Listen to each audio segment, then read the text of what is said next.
안녕하세요, 여러분. 오늘은 자산관리의 핵심 중 하나인 리밸런싱에 대해 이야기해 보려고 합니다. 제가 최근 1월 10일에 두 개의 계좌를 리밸런싱하면서 적용한 전략과 그 과정을 공유해 드릴게요. 초보자분들도 쉽게 따라 할 수 있는 방법이니 끝까지 시청해 주세요. 1. 리밸런싱 전 기존 비율과 새 비율. 먼저 리밸런싱 전 제 자산 비율은 이렇게 설정되어 있었습니다. 주식 40%, 채권 30%, 원자재금 20%, 현금 10%. 하지만 앞으로 인플레이션 상황이 지속될 가능성이 높아 보였기 때문에 비율을 다음과 같이 변경했습니다. 주식 30%, 장기 채권 10%, 원자재금 30%, 현금 15%, 단기 채권 15%. 2. 리밸런싱 진행 과정. 리밸런싱을 위해 저는 시간을 두고 비중을 조절했습니다. 아주 운 좋게도 미국 주식이 더 하락하기 전에 일부를 매도할 수 있었고, 채권 역시 비중이 높아 일부 매도했습니다. 그 자금을 활용해 달러와 금을 추가적으로 매수하여 새로운 비율로 자산을 배분했습니다. 이렇게 진행하니 인플레이션 방어 자산 중심으로 더 안정적인 포트폴리오를 구성할 수 있었습니다. 3.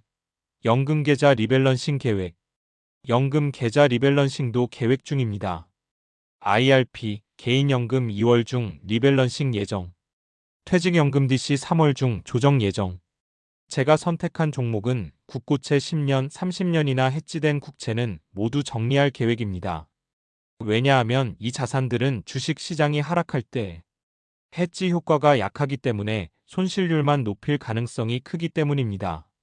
대신 미국채 10년물 또는 30년물이 주식 시장 하락 시 환율 상승과 국채 상승 효과를 통해 해지 역할을 더 잘해줄 가능성이 높다고 판단했습니다.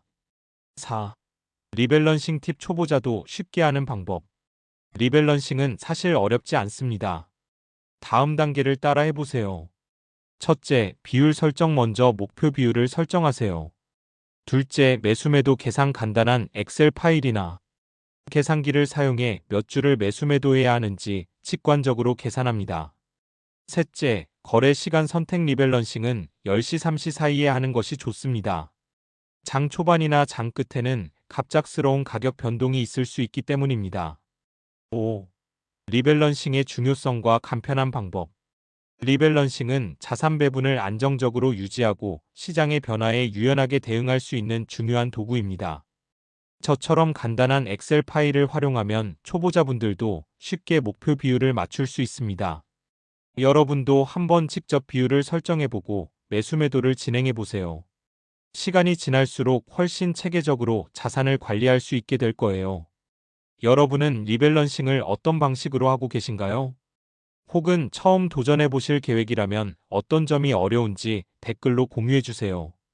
구독과 좋아요를 눌러주시면 앞으로도 더 유익한 자산관리 팁을 전달드리겠습니다. 감사합니다.